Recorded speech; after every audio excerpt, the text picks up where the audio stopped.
Un pequeño indefenso, un sistema que le falló, una protección que no se le dio. Tal vez quienes lo vieron pudieron hacer algo más, pero no lo hicieron, tal vez por miedo. La policía lo trató de mentiroso y tal vez hubo justicia, pero con la muerte. Hey chicos, ¿cómo están? Yo soy War y hoy les traigo un caso donde tal vez se pudo hacer algo, no lo sé, ustedes lo dirán. Hoy les traigo el caso del pequeño Gabriel Fernández. Justicia para Gabriel Fernández.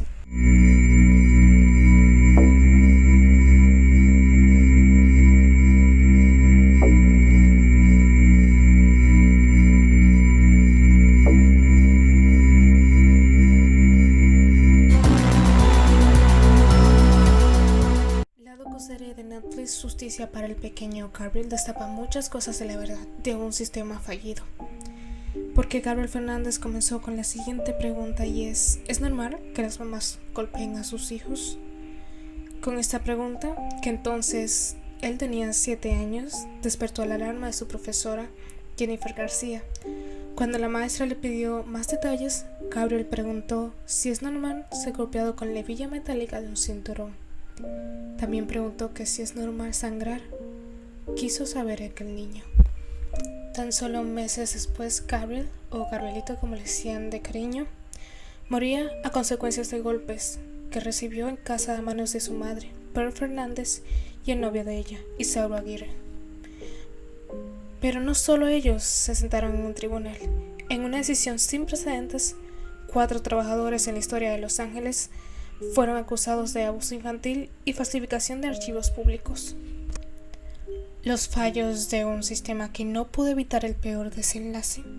Los familiares de Gabriel cuentan que la madre no lo quería tener y aunque finalmente siguió adelante con el embarazo, cuando nació el bebé, tan solo 3 días después lo dejó en el hospital. Fueron los abuelos quienes lo recogieron, empezando así un periodo que lo hizo conocer distintos hogares, siempre con miembros de su familia. Según testimonios basados en entrevistas con familiares y en reportajes que se hicieron tras su muerte, Gabriel era un niño dulce que buscaba el amor de los suyos. Imágenes de la época que vivió con sus tíos o sus abuelos muestran a un niño aparentemente feliz y muy sano.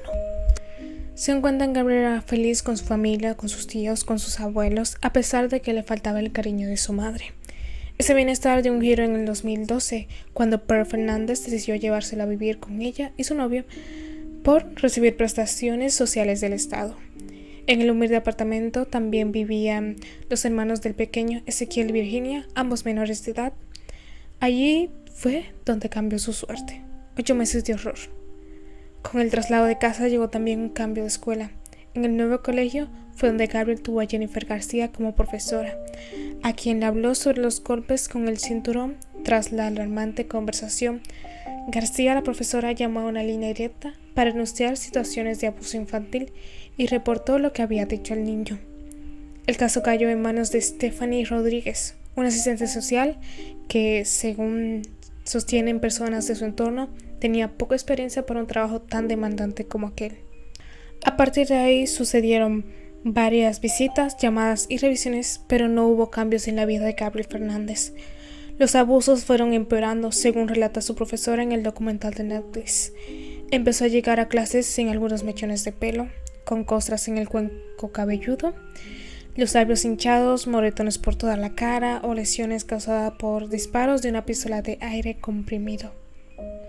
García insistió en sus denuncias a servicios sociales y algunos miembros de la familia preocupados también pidieron ayuda. Agentes de la oficina del alguacil del condado visitaron el apartamento en varias ocasiones. Una de ellas pocos días antes de la paliza final, pero le creyeron a la madre y no comprobaron el estado del niño cuando deberían haberlo comprobado porque estaban denunciando un abuso infantil. Así, ninguna de las ocasiones de las autoridades derivó una decisión que pusiera a salvo a Gabriel. Para el 22 de mayo del 2013, la madre y el padrastro de Gabriel llamaron a urgencias para pedir ayuda porque el niño no respiraba. Habían pasado 8 meses desde que se fue a vivir con ellos. 2 días después de entrar al hospital, murió. Tenía tan solo 8 años. Pearl y Isauro fueron arrestados y acusados de homicidio en primer grado con agravantes de tortura. La Fiscalía de Los Ángeles anunció que pediría a aquellos la pena de muerte. En un principio se iba a celebrar un solo juicio, pero posteriormente se decidió juzgar a la pareja por separado, por temor a que las limitaciones intelectuales de Pearl que tenía, establecido por los expertos que le examinaron, demoraron el proceso. El fiscal encargado del caso fue John Hamdani, que actuó como hilo conductor en el documental de Netflix, cuyas cámaras tuvieron acceso a la sala de juicio. Pueden ir a ver el documental si quieren, para que tengan más información y todo completo. Hamdani muestra su lado más personal, abre su casa al espectador y cuenta cómo él mismo fue víctima de abusos físicos por parte de su padre, lo que hace que la historia de Gabriel tenga un significado especial para él. Lo que relatan los testigos de la acusación es estremecedor. Algunos de los paramédicos que acudieron a la llamada de emergencia cuentan que ya a simple vista se podía detectar que Gabriel tenía numerosas contusiones en la cabeza, varias costillas rotas, parte de la piel quemada y las manos hinchadas. Las imágenes son verdaderamente impactantes para un niño que tan solo tenía 8 años. El forense que realizó la autopsia relató que Gabriel tenía en el estómago arenilla mezclada con heces de gato. Los propios hermanos de Gabriel, que testificaron a puerta cerrada que por ser menores confirmaron que el niño era forzado a comer excremento de gato si no limpiaba bien la bate, o sea que lo obligaban a comer heces de gato. También explicaron que la madre y su novio a menudo lo encerraban en un mueble que tenía en su habitación sin darle comida ni dejarle ir al baño, y que el padrastro lo golpeaba con especial dureza, llamándolo gay. Vamos, que el tío era homofóbico. El abogado de Isauro, sin poder negar la evidencia sobre la causa de muerte de Gabriel, basó su defensa en argumentar que la paliza mortal no fue premeditada, sino producto de un ataque de ira, y pidió a los miembros del jurado que condenaran a su defendido por homicidio en segundo grado, pero no les convenció. Gracias a Dios, Isauro Aguirre fue sentenciado a muerte y espera ejecución en el penal de San Quintín, en California. Tras conocer ese veredicto, Pedro Fernández decidió declararse culpable, con lo que evitó la celebración de un juicio y la pena de muerte. Fue sentenciada a cadena perpetua sin posibilidad a libertad condicional. En el propio juicio, en el documental de Netflix que vi, ella le pide perdón a sus hijos y dice que ojalá Gabriel estuviera vivo. Muy tarde, ¿no, Pearl? El proceso legal no terminó ahí. Los trabajadores sociales Stephanie Rodríguez y Patricia Clement y los supervisores Gregory Meredith y Kenvin Bond fueron formalmente acusados de abuso infantil y falsificación de archivos públicos en 2007. Puede haber la solución de que ellos podrían haber visto al niño, pero nunca la hubo. Los 4 ya habían sido despedidos poco después de la muerte de Gabriel. Meredith accedió a participar en el documental para dar su versión de los hechos.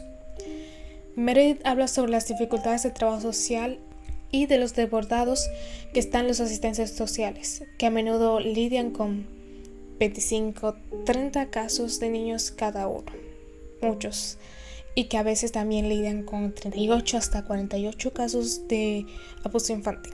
Explica además que las instancias de protección a la infancia se enfocan en la preservación de la unidad familiar y argumenta que la separación o retirada forzada de menores de una familia en un proceso traumático para el niño. Finalmente, un tribunal de apelación de California determinó el pasado enero que los trabajadores no deben enfrentar cargos penales en el caso de Gabriel.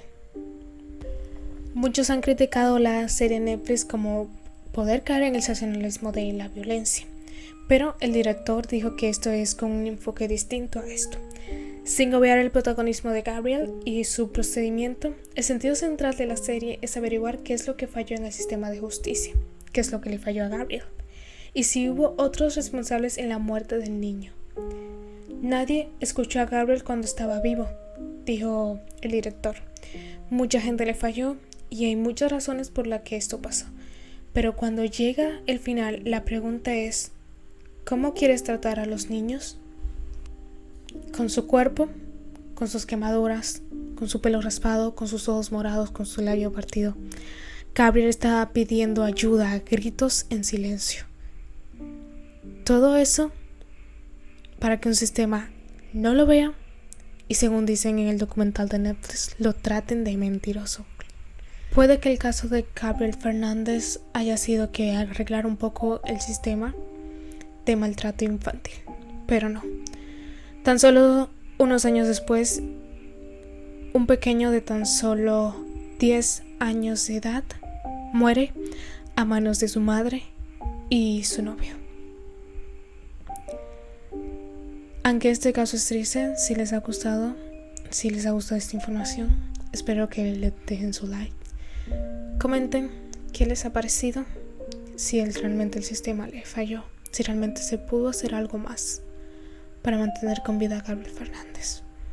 No olviden suscribirse y activar la campana de notificaciones, y yo me voy con un Dios muy amargo. Adiós.